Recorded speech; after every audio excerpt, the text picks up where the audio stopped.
Viral pungli di jalan pengguna mobil Pajero dengan bertuliskan detasemen 235. Sebuah aksi pungli di jalanan kembali terjadi.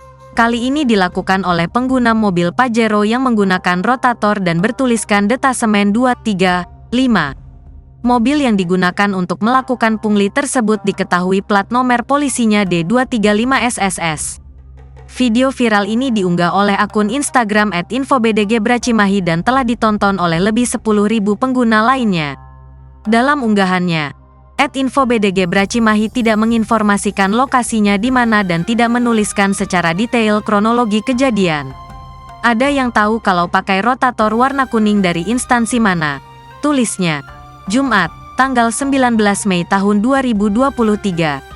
Sementara itu, dalam isi video diimbuhkan juga tulisan yang mempertanya jenis pungli dari mana. Sampai berita ini diturunkan belum ada respon dari pihak terkait atas insiden pungli di jalanan itu.